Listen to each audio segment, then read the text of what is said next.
நிலையில் கடந்த செப்டம்பர் மாதம் சிறு குறு தொழில் முனைவோர்களை ஒன்றிய நிதி அமைச்சர் நிர்மலா சீதாராமன் சந்தித்து பேசினார். அப்போது அன்னபூர்ணா ஹோட்டல் உரிமையாளர் சீனிவாசன் பேசுகையில், ஒவ்வொரு பொருட்களுக்கும் விதவிதமாக ஜிஎஸ்டி போட்டு தருவது பிரச்சனையாக உள்ளது. பன்னுக்கு ஜிஎஸ்டி கிடையாது, அதில் கிரீம் வைத்தால் 18% ஜிஎஸ்டி வருகிறது. ஜிஎஸ்டி போடுவதில் கணினியே திணறுகிறது என்று ஜிஎஸ்டி வரி விதிப்பில் உள்ள குளறுபடிகளை குறிப்பிட்டு பேசினார். இந்த கருத்து சமூக வலைதளங்களில் வைரலாக பரவி பிரச்சனையை ஏற்படுத்தியது.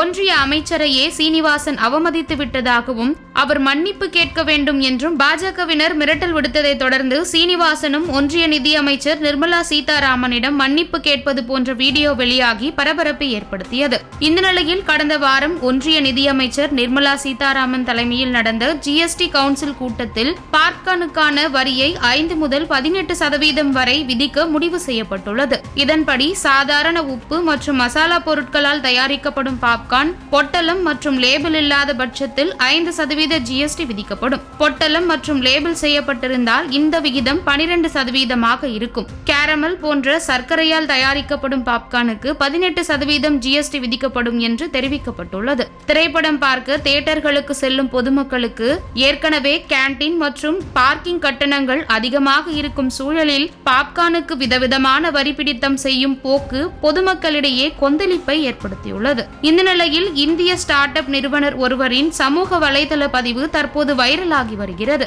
இந்தியாவில் தொழில் முனைவோருக்கு இருக்கும் சவால்கள் மற்றும் வளர்ச்சிக்கான தடைகளை மேற்கோள் காட்டி அதிக சம்பளம் வாங்கும் தொழில் வல்லுநர்கள் மற்றும் தொழில் முனைவோரை இந்தியாவை விட்டு வெளியேறுங்கள் என்று அவர் அறைகூவல் விடுத்துள்ளார். தனது அடையாளத்தை வெளிப்படுத்திக் கொள்ளாமல் தனிப்பட்ட பதிவில் இதை குறிப்பிட்டுள்ள அவர், மேலும் அந்த பதிவில் தான் புகழ்பெற்ற இந்திய பொறியியல் கல்வி நிறுவனத்தில் பட்டம் பெற்றதாகவும் பின்னர் அமெரிக்காவில் முதுகலை பட்டம் பெற்றதாகவும் கூறியுள்ளார். மேற்படிப்பு படித்துவிட்டு கடந்த 2018 இந்தியாவிற்கு திரும்பிய நிறுவனம் ஒன்றை தொடங்கியதாக குறிப்பிட்டுள்ள அவர், சராசரியாக ரூபாய் 15 லட்சம் சம்பளத்தில் கிட்டத்தட்ட 30 பேர் பணிபுரியும் அவரது ஸ்டார்ட் அப் நல்ல வளர்ச்சியை கண்டுள்ளது.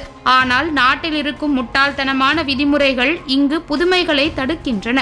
எதையும் செய்ய அதிகாரம், அரசியல்வாதிகள் அல்லது பிரபலங்களுடன் தொடர்பு தேவை என்று தனது தற்போதைய பதிவில் ஆதங்கப்பட்டுள்ளார். அதிக வரிகள், சிதைந்து வரும் உள்கட்டமைப்பு, மோசமான பொது சேவைகள் மற்றும் மக்கள் விரோத நிகழ்வுகள் குறித்த புகார்கள் தொடர்ந்து வருகின்றன. இந்தியாவின் சமூக பொருளாதார ஏற்றத்தாழ்வை விமர்சித்துள்ள அவர், பயங்கரமான பொருளாதார சரிவு மற்றும் ரூபாயின் மதிப்பு மேலும் வீழ்ச்சியடையும் என்று கணித்துள்ள இந்த நிறுவனர் இந்தியாவிற்கு மாற்றாக தொழில் முனைவோர் ஐக்கிய அரபு எமிரேட்ஸ் மற்றும் தாய்லாந்து போன்ற நாடுகளுக்கு செல்ல பரிந்துரைத்துள்ளார். சுருக்கமாக சொன்னால், $5 டிரில்லியன் பொருளாதாரமாக இந்தியாவை மாற்றும் எண்ணம் இல்லாததால் ஆட்சியாளர்கள் உங்கள் பாப்கார்னுக்கு வரி விதிக்கும் இந்த நாட்டை விட்டு வெளியேறுங்கள் என்று விரக்தியுடன் தெரிவித்துள்ளார்.